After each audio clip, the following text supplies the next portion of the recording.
Welcome back to YouTube channel medical science simplified. तो यार इस शॉर्ट में हम लोग एक बहुत इंपॉर्टेंट चीज़ करने वाले हैं जिसका नाम इम्यूनिटी। ठीक है, ये फिजियोलॉजी का आपका एक चैप्टर है।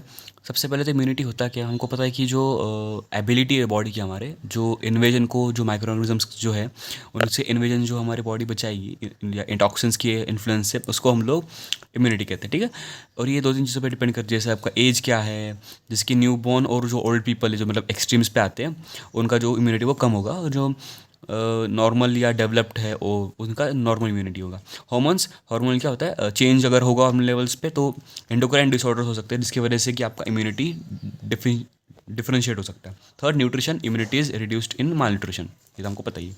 अब मेन चीज़ पे आते हैं। मेन चीज़ क्या है आपकी इम्यूनिटी, हम लोग दो में डिवाइड करते हैं, इननेट और एक्वायर्ड। इननेट माने क्या, innate immunity is the resistance to infections which an individual possesses by virtue of his genetic and constitutional makeup, मतलब जो पैदा होने से पहले से ही है। innate पहले से ही, एक्वायर की गई, नाम में ही है ना। अब innate immunity जो है, it is present since birth and it is not specific to a particular type of organism. Alright, these two points are very important when talking about innate immunity. Now there the innate immunity is divided into four include करता है इसमें चार चीज़ें। पहली चीज़ क्या है, mechanical barrier. दूसरी चीज़ क्या है, सिक्रीशंस। तीसरी चीज़ क्या है, ह्यूमरल डिफेंस मैकेनिज्म्स। और चौथी चीज़ आपका cellular defence mechanism. This four are the poles of the innate immunity. ठीक है, एक्वायर्ड इम्यूनिटी में आते हैं। और हाँ, मैकेनिकल बैरियर में जैसे हम दो चीज़ें देखेंगे। मैकेनिकल बैरियर में क्या आता है आपका, स्किन और एपिडर्मिस और mucus membrane. This two are the mechanical barriers of your innate immunity. Alright, then आपका जो सिक्रेशन है उसमें क्या आता है, जैसे कि म्यूकस जो आपके ट्रैक्ट पे होता है, रेस्पिरेटरी ट्रैक्ट, यूरिनरी ट्रैक्ट पे जो होता है, या फिर सलाइवा हो गया आपका, गैस्ट्रिक जूस हो गया, टीयर्स हो गया आपके जो आई में होते हैं वो। ठीक है, ये सब हो गया। ह्यूमरल डिफेंस में क्या आएगा, इसमें आएगा पॉलीपेप्टाइड्स या इंटरफेरॉन्स जो होते हैं वो सब। सेलुलर डिफेंस में क्या आएगा, ग्रेनुलोसाइट और एनके सेल्स। ठीक है, एनके क्या होता है, natural killer cells. Now coming to the natural and artificial acquired immunity. So acquired immunity, ability of body to develop specific immunity against invading infections and agents by bacteria, virus or any other foreign substances. ठीक है, अभी आपके दो type की होती है, natural और artificial. अब ये जो अक्वायर्ड इम्यूनिटी है एक्चुअली में दो अलग टाइप की होती है, जिसका नाम है ह्यूमरल और सेल मीडिएटेड।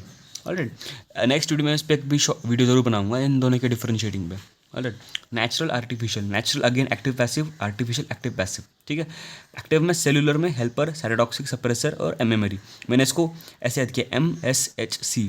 ठीक है, इसका कुछ भी नेमोनिक बना लो, किसी एस से दोस्त का नाम डाल दो, कुछ भी कर दो और MSHC आपका बन गया। जैसे मैंने बनाया, मैं सेक्सी हूँ, क्यूट, ऐसा कुछ भी फालतू बना दो, आपको याद होना चाहिए, बस वो इंपॉर्टेंट चीज़ है। ह्यूमरल में आपका GAMD, गामड़े, या गेम, GAME और डी, गेम डी, ये आपका इम्यूनोग्लोबुलिन्स आ गए। Alright, this is a humoral active natural acquired immunity, ऐसे करके याद करो। ठीक है, हो जाएगा यार, आप दो तीन बार देख लोगे ना, खुद से पढ़ लोगे तो हो जाएगा। पैसिव में IgG आएगा। ऑलरेडी ये दोनों में आता है, immunoglobulin G. Artificial acquired immunity में आपका आएगा एक्टिव और पैसिव। एक्टिव में वैक्सीनेशन और पैसिव में injections of antibodies. This is a very important thing, यहाँ पे बहुत लोग कंफ्यूज होंगे, इसको इसमें डाल देंगे और इसको इसमें डाल देंगे। ठीक है, तो ये यहाँ पे आपका कंफ्यूज नहीं होना इस वाले पार्ट में, ये थोड़ा इंपॉर्टेंट भी है। ठीक है, आगे जाके आप सब सेकंड ईयर पे जाओगे, मेडिसिन ऑन आप सब्जेक्ट्स पढ़ोगे सेकंड ईयर, थर्ड ईयर और फाइनल ईयर्स में। ठीक है, तो अगला वीडियो हमारा उसी पे होगा, ह्यूमरल और सेल मीडिएटेड इम्यूनिटी के डिफरेंशिएशन पे। तब तक आई होप आपको समझ में आ गया होगा, एक रफ आइडिया आ गया होगा। ऑब्वियसली 4 मिनट में आपको कोई समझा नहीं सकता है, लेकिन अगर रफ आइडिया आपको 70% आपको समझ गया है, मैं इसकी गारंटी दे सकता हूँ। इसी के साथ तब तक के लिए स्टे ट्यून्ड, और आप एक बार खुद से ज़रूर पढ़ लीजिएगा। तब तक के लिए बाय बाय।